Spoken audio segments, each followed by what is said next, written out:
வணக்கம். இன்று திருவிளையாடற் புராணம் 3வது பகுதி பார்க்கலாம். திருநகரம் கண்ட படலம். மணலூர் என்னும் நகரை தலைநகராகக் கொண்டு நீதி நெறி தவறாமல் ஆட்சி நடத்தி வந்தவன் மன்னன் பாண்டியன் குலசேகரன். இந்த ஊர் கடம்பவனத்தின் கிழக்கே இருக்கிறது. அந்த நகரில் தனஞ்சயன் என்ற வணிகன் ஒருவன் செல்வச் சிறப்போடு வாழ்ந்து கொண்டிருந்தான். அவன் வணிகம் செய்து பணம் சம்பாதிக்கும் பொருட்டு தன் சொந்த ஊரை விட்டு மேற்கு பக்கம் நோக்கி பயணம் செய்கிறான். அங்கு தன் வேலையை முடித்துவிட்டு திரும்பும்போது நன்கு இருட்டிவிட்டது. இரவு நேரம் நன்கு இருட்டிவிட்டது. மனிதர்களே இல்லாத மிக அடர்ந்த காடான கடம்பவனத்தில் தன்னந்தனியாக மாட்டிக்கொள்கிறான். தெய்வம் மட்டுமே தனக்கு துணை என்று புலம்பியவாறு உலவிக் கொண்டிருந்தான். அப்போது அவனே எதிர்பார்க்காத அற்புதமான சிவலிங்கம் ஒன்று அவன் கண்களில் தென்பட்டது. இந்திரன் அமைத்த விமானத்தின் கீழ் இருந்த அந்த சிவலிங்கம் பட்டொளி வீசி அவனுடைய அச்சத்தை போக்கி ஆறுதலும் அளித்தது. இரவு முழுவதும் அந்த சிவலிங்கத்தை வழிபடுவதிலேயே அந்த இரவை கழித்து கொண்டிருந்தான் அவன்.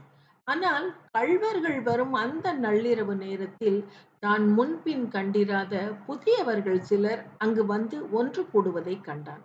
மானுடர்கள் அல்லாத அவர்கள் தேவர்கள் என்பதையும் அறிந்து கொள்கிறான்.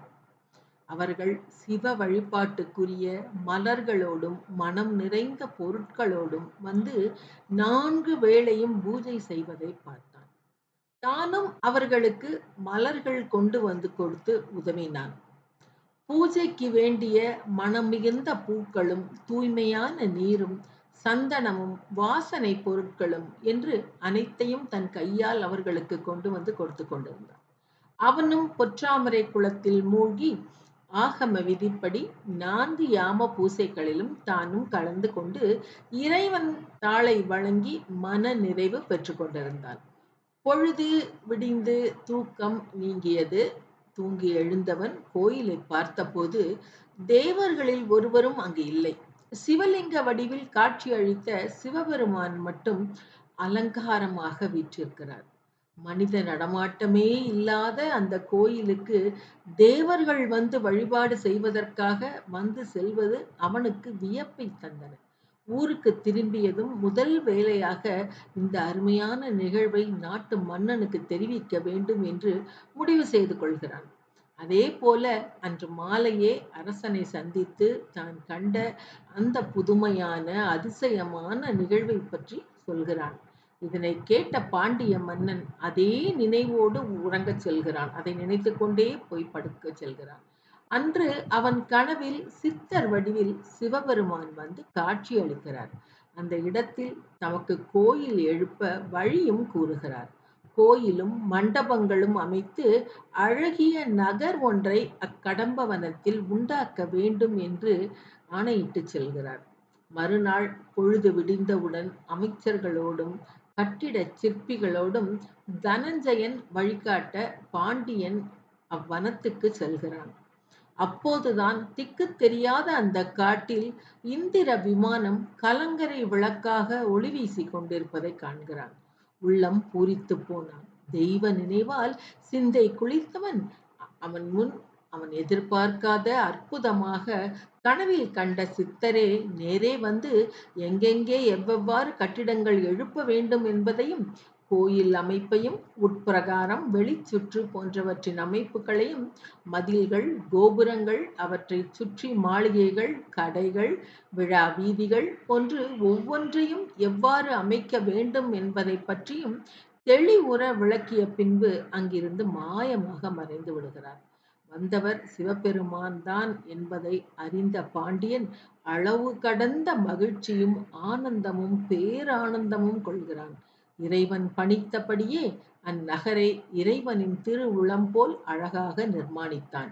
வேதங்கள் பயிலும் பதும மண்டபம், அர்த்த மண்டபம், இசை பயிலும் நாத மண்டபம், பறை பயிலும் நிறுத்த மண்டபம், விழாக்கோள் மணி மண்டபம், வேள்வி சாலைகளும் மடைப்பள்ளிகளும் அமைய இத்திருக்கோயிலை சிறப்பாக கட்டி முடித்தான்.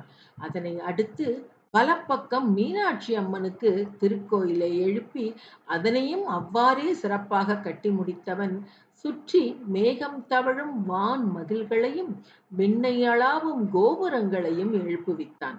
பின்னர் அக்கோவிலைச் சுற்றி கோபுரங்களையும் மாட மாளிகைகளையும் கட்டி வைக்கிறான்.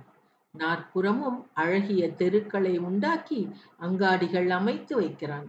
அவற்றையும் கடந்து அகன்ற தெருக்களையும் வீடுகளையும் கட்டித் தந்த வகையில் திட்டமிட்ட நகராக அதை நிர்மாணித்து விடுகிறான். மிகப் பெரிய விழா எடுத்து சாந்தி செய்யவும் முற்பட்டான். அனைத்திற்கும் மேலாக இறைவனே அந்த நகருக்கு இனிமையும் நன்மையும் அழகும் உண்டாக்க தமது சடைமுடியில் இருந்து எழுந்த கங்கை நீரில் சந்திரனில் தோன்றிய குளிர்ந்த அமுதத்தை தெளித்து அதனை அந்நகர் முழுவதும் பரவச் செய்தார். மதுரம் பெருகிய அந்த நகருக்கு மதுரை எனும் புது பெயரும் மருவியது. புனரமைப்பு பெற்ற அக்கோயிலின் பெருமை 8 திக்கும் பரவியது. பெருமளவில் மக்கள் வந்து வழிபட்டு பயன்பெற்றார்கள். பாண்டியனும் அக்கோயிலுக்கு தவறாமல் சென்று வழிபட்டு இறையருள் பெற்றான். மலையத்துவச்சன் என்னும் பெயருடைய மகனை பெற்று அவனை ஆட்சிக்கு உரியவனாக ஆக்கி எந்தவித குறைவும் இல்லாமல் ஆண்டு வந்தான். மூப்படையும் வரை பல ஆண்டு வாழ்ந்து இறைவன் திருவடி நிழலை அடைந்தான். இறந்த பின் சொர்க்க நிலையையும் அடைகிறான். மதுரை நகரின் வளர்ச்சிக்கு இவன் கால்கோள் செய்தும் மக்கள் அனைவரும் வியக்கும் வண்ணம் கோயில் பணிகள் செய்தும் வான் புகழை எய்தியவன் ஒரு நாள் இறையடி நிழலில் மறைந்தான் என்பது இந்த படலத்தின் நிறைவு. இன்றும் மதுரை மாநகரை நாம் எல்லாம் நம் கண்ணால் கண்டு கொண்டிருக்கிறோம். மதுரை மாநகரின் மீனாட்சி அம்மன் சொக்கேசர் கோவில் இன்றும் மிகச் சிறப்பாக இருப்பதை நம்மால் காண முடிகிறது. கோவிலை சென்று தரிசித்து பயன்பெறுவோம். நன்றி, வணக்கம். மீண்டும் அடுத்த 4வது படலத்தில் திருவிளையாடற் புராணத்தை சந்திப்போம். நன்றி, வணக்கம்.